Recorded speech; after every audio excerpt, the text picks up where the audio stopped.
Hi friends, welcome to our channel. இன்னைக்கு நம்ம வீடியோவில் ரொம்ப டேஸ்டியாக மாம்பழ கேசரி எப்படி பண்ணுறதுன்னு பார்க்கலாம். இப்போ கேசரி பண்ணுறதுக்கு ஒரு கடாயில் 1.5 ஸ்பூன் நெய் சேர்த்துக்கலாம். நெய் சேர்த்து நெய் நல்லா மெல்ட் ஆகி வந்ததும் நம்ம ஒரு கப் ரவை சேர்த்துக்கலாம்.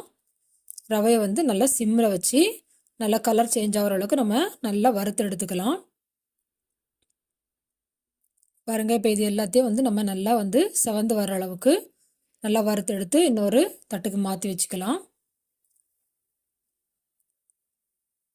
இப்போ அதே கடாயில் ஒரு 1/2 ஸ்பூன் நெய் சேர்த்து முந்திரி திராட்சை நல்லா செவந்து வர அளவுக்கு நம்ம நல்லா வறுத்து எடுத்துக்கலாம்.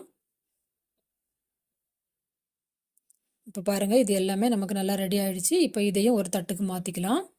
இப்போ அதே கடாயில் ஒரு 1/2 ஸ்பூன் நெய் சேர்த்து நான் ஒரு மாம்பழம் எடுத்து நல்லா பேஸ்ட்டாக அடித்து வச்சுருக்கிறேன். அதையும் இது கூடவே சேர்த்துக்கலாம். மாம்பழத்தோட கலர் நமக்கு சேஞ்ச் ஆகக்கூடாது அப்படின்னிங்கன்னா மாம்பழத்தை ரவை எல்லாம் சேர்த்துட்டு அது கூட ஆட் பண்ணிங்கன்னா மாம்பழத்தோட கலர் அப்படியே இருக்கும். ஆனால் அன்றைக்கி நான் நெய்யில் கொஞ்சம் வதக்கி பண்ணியிருக்கிறேன்.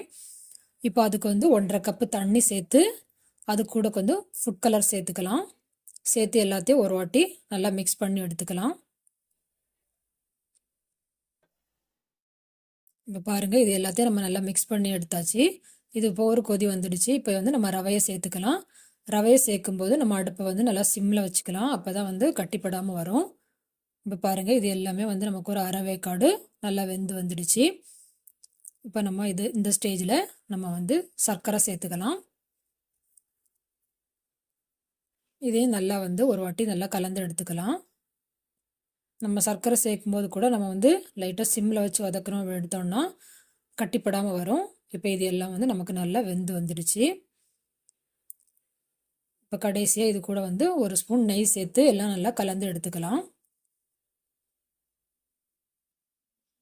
பாருங்கள், இப்போ 1 ஸ்பூன் நெய் சேர்த்து எல்லாத்தையும் நல்லா கலந்து எடுத்தாச்சு.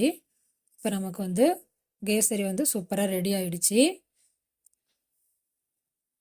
இப்போ கடைசியாக முந்திரி திராட்சை சேர்த்து ஒரு வாட்டி நல்லா கலந்து கொடுத்துக்கலாம். பாருங்கள், இப்போ நமக்கு நல்லா கேசரி ரெடி ஆகிடுச்சு. இதோட டேஸ்ட் ரொம்ப அருமையாக இருக்கும். நம்ம மாம்பழத்தை நெய்யில் கொஞ்சம் வதக்கி செஞ்சிங்கன்னா நம்ம மாம்பழத்தோட வாசனை ரொம்ப தெரியாது. இதோட டேஸ்ட்டும் ரொம்ப அருமையாக இருக்கும். இந்த மாதிரி செஞ்சு பாருங்கள். செஞ்சு பார்த்துட்டு எப்படி இருந்துச்சுன்னு கமெண்டில் சொல்லுங்கள்.